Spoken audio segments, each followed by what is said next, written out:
Shalom saudara dikasih oleh Tuhan. Kembali kita akan renungkan firman Tuhan di siang hari ini. Sebelumnya kita akan berdoa. Tuhan Yesus, terima kasih untuk siang hari ini. Kami akan renungkan firman Tuhan. Tuhan urapi setiap kami, baik hamba-Mu juga seluruh anak-anak Tuhan yang akan mengikuti perenungan firman Tuhan di siang hari ini. Kami bersyukur dalam nama Tuhan Yesus. Amin. Saudara, tema gereja di bulan Maret adalah citra keluarga Kristen. Hari ini kita akan belajar peran firman Tuhan dari Kejadian pasal 1 ayat 27 dan 28. Saya akan bacakan buat kita semuanya. Maka Allah menciptakan manusia itu menurut gambarnya. Menurut gambar Allah diciptakannya dia, laki-laki dan perempuan diciptakannya mereka. Ayat yang ke-28, Allah memberkati mereka, lalu Allah berfirman kepada mereka, beranak cuculah dan bertambah banyak, penuhilah bumi dan taklukkanlah itu, berkuasalah atas ikan-ikan di laut dan burung-burung di udara dan atas segala binatang yang merayap di bumi. Renungan siang hari ini saya berikan judul berkat dan mandat bagi keluarga. Saudara, dari pembacaan kita bisa melihat ayat yang ke-27 bahwa keluarga merupakan lembaga yang diciptakan oleh Tuhan. Di situ dikatakan bahwa Tuhan menciptakan manusia menurut gambar Allah. Diciptakan mereka laki-laki dan perempuan. Saudara, kalau di dalam pasal 1 dikatakan Tuhan Allah berfirman 18, tidak baik kalau manusia itu seorang diri saja, aku akan menjadikan penolong baginya yang sepadan dengan dia. Jadi dari dua ayat ini kita bisa melihat bahwa keluarga pernikahan itu merupakan inisiatif dari Tuhan. Tuhan yang menciptakan pernikahan, Tuhan yang menciptakan lembaga keluarga.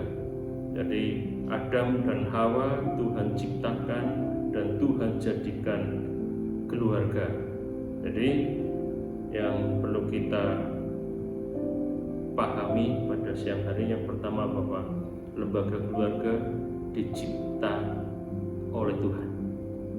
Itu kenapa Rasul Paulus dalam suratnya kepada Timotius mengingatkan Timotius ketika menghadapi pengajar sesat yang salah satu ajarannya adalah melarang orang untuk kawin. Rasul Paulus mengingatkan bahwa ajaran sesat salah satunya adalah melarang orang untuk kawin. Padahal kawin, pernikahan, keluarga itu lembaga yang diciptakan oleh Tuhan. Yang kedua, kita bisa belajar bahwa keluarga atau pernikahan merupakan lembaga yang diciptakan oleh Tuhan dan lembaga itu diberkati oleh Tuhan. Dikatakan Allah memberkati mereka, Allah memberkati manusia dan juga perempuan. Allah memberkati Adam dan Hawa, Allah memberkati keluarga mereka. Saudara, keluarga Kristen adalah keluarga yang diberkati oleh Tuhan. Saudara, ketika kita menikah, kita pasti akan mengikuti ibadah pemberkatan, di mana kita berlutut dan hamba Tuhan menumpangkan tangan dan memberkati kita. Jadi itu menjadi lambang di mana Tuhan memberkati rumah tangga atau memberkati keluarga kita, keluarga yang diciptakan oleh Tuhan dan keluarga yang diberkati oleh Tuhan. Jadi apapun yang sedang keluarga Bapak Ibu Saudara hadapi, yakini bahwa keluarga Bapak Ibu Saudara adalah keluarga yang diberkati oleh Tuhan. Dan berkat Tuhan akan memampukan keluarga Bapak Ibu Saudara menghadapi tantangan apapun. Jadi ingat, keluarga kita adalah keluarga yang diberkati oleh Tuhan. Yang ketiga, kita belajar bahwa keluarga yang diciptakan oleh Tuhan bukan hanya menerima berkat, tetapi juga menerima mandat. Ayat yang ke-28 bagian B, lalu Allah berfirman kepada mereka, beranak cuculah dan bertambah banyak, penuhilah bumi dan taklukkanlah itu, berkuasalah atas ikan-ikan di laut dan burung-burung di udara dan segala binatang yang merayap di bumi. Jadi selain diberkati, keluarga juga menerima mandat. Mandatnya adalah untuk mengelola bumi dan juga ciptaan Tuhan yang ada di bumi. Di situ ada kata menaklukkan dan berkuasa. Ya, menaklukkan artinya ketika bumi sudah mulai menyimpang, sudah mulai jahat, manusia punya tugas untuk mengelola, untuk menaklukkan itu supaya bumi tetap ada di dalam rencana dan kehendak Tuhan. Itu tugas, itu mandat dari Tuhan kepada keluarga.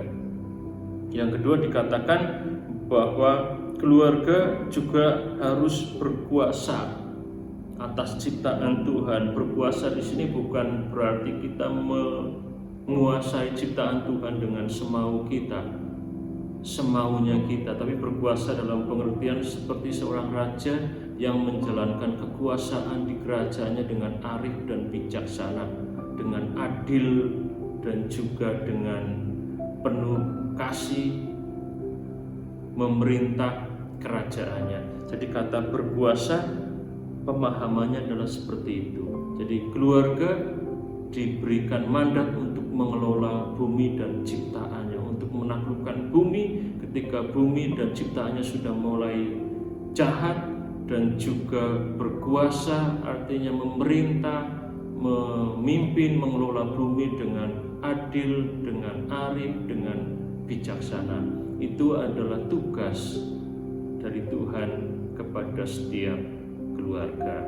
Biarlah renungan singkat ini akan mengingatkan kepada kita semuanya bahwa kita adalah keluarga-keluarga yang diberkati dan juga menerima mandat dari Tuhan.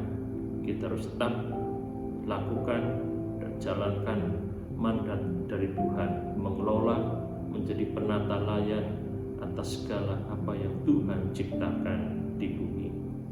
Kita berdoa. Terima kasih untuk renungan singkat. Tuhan, buat kami paham dan mampukan kami melakukan apa yang menjadi kehendak Tuhan, secara khusus dalam keluarga kami masing-masing. Biarlah keluarga kami sungguh-sungguh menjadi keluarga yang mencerminkan keluarga orang-orang percaya, keluarga yang meyakini bahwa lembaga ini dibentuk oleh Tuhan, lembaga keluarga diberkati oleh Tuhan, dan lembaga keluarga menerima mandat dari Tuhan. Terima kasih Tuhan. Kami bersyukur untuk firman-Mu dalam nama Tuhan Yesus. Amin.